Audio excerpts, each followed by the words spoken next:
మానవజాతి ఎంతో భయంకరమైన ప్రమాదం వైపు నడుస్తోంది. ఈ డేంజర్ కంటికి కనిపించదు గాని మనం రోజు ఆ ప్రమాదంతోనే జీవిస్తున్నాం. మనిషి పుట్టుకనే ప్రశ్నార్థకం చేస్తున్న ఈ శత్రువు మన ఇంట్లోనే ఉంటుంది. ఇంకా చెప్పాలి అంటే మన చేతుల్లోనే ఉంది. ఇది మానవ శరీరంలోకి మెల్లిగా వెళ్లి కీలక అవయవాలను తీవ్రంగా నాశనం చేస్తోంది. ఇది మనిషి పుట్టుక సామర్థ్యాన్ని కూడా ప్రభావితం చేస్తోంది.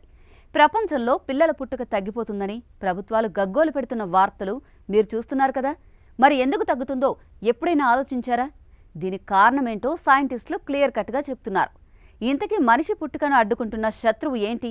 సైంటిస్టులు ఏం చెప్పారో నేను మీకు బ్రీఫ్గా ఎక్స్ప్లెయిన్ చేస్తా. ఇప్పటికే చాలా దేశాల్లో పిల్లల పుట్టుక సంఖ్య తగ్గిపోతూ ఉంది. జపాన్, అమెరికా, ఇటలీ, దక్షిణ కొరియా లాంటి దేశాల్లో ఈ సమస్య పెద్దగా మారింది. మానవ శరీరంలోకి కొన్ని హానికరమైన రసాయనాలు లేదా కాలుష్యం వెళ్లడం వల్లే ఈ సమస్య వస్తోందని సైంటిస్టులు ఇన్నాళ్ళు భావించేవాళ్ళు. కానీ ఇప్పుడు బయటపడిన విషయం మాత్రం మరింత భయాన్ని రేపుతోంది. మన శరీరాల్లోకి ప్లాస్టిక్ ముక్కలు వెళ్లిపోయి అక్కడే ఉండిపోతున్నాయట. ఇవి మైక్రోప్లాస్టిక్స్ అంటే చిన్న చిన్న ప్లాస్టిక్ ముక్కలు మన శరీరంలోకి ప్రవేశించి సంతానోత్పత్తి సామర్థ్యాన్ని పూర్తిగా దెబ్బతీస్తున్నాయి.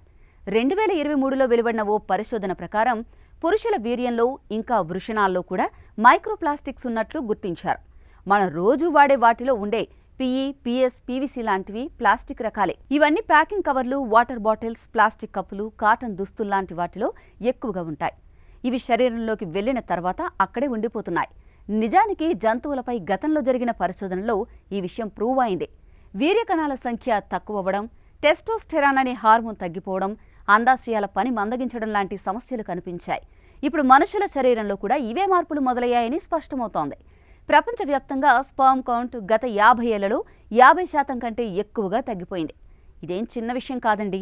బరువు పెరగడం, ఒత్తిడి లాంటివి కారణాలు కూడా దీనికి కారణంగా చెప్పుకోవచ్చు. అయితే సంతానోత్పత్తి సామర్థ్యం పూర్తిగా తగ్గిపోవడానికి మాత్రం మైక్రోప్లాస్టిక్స్ ప్రధాన కారణమని శాస్త్రవేత్తలు ఇప్పుడు గట్టిగా చెప్తున్నారు. అంతేకాదు, ఈ మైక్రోప్లాస్టిక్స్ ఒంటరిగా శరీరంలో ఉండవు. అవి ఇతర విష పదార్థాలను కూడా లాగుతాయట. థాలెట్స్, బీపీఏ, హెవీ మెటల్స్ లాంటి హార్మోన్ నిరోధక రసాయనాలను ఇవి ముందుగా పీల్చుకుని మన శరీరంలోకి తీసుకెళ్తాయట. అప్పుడు అవి మన రక్తంలోకి చేరి హార్మోన్ల సమతుల్యతను నాశనం చేస్తాయి. స్పర్మ్ డిఎన్ఏను డ్యామేజ్ చేస్తాయి. పురుషుల్లో వృషణాలు పనితీరులో మార్పులు వస్తాయి. మహిళలు కూడా పీరియడ్ సైకిల్స్తో పాటు గర్భం ఏర్పడడంలో సమస్యలు వస్తాయి. ఇక ఇంతవరకు మనం ప్లాస్టిక్ అన్నది మనం తినడం, నీళ్లలో ఉండడం, సముద్రపు చేపల్లో కలవడం మాత్రమే చూసాం.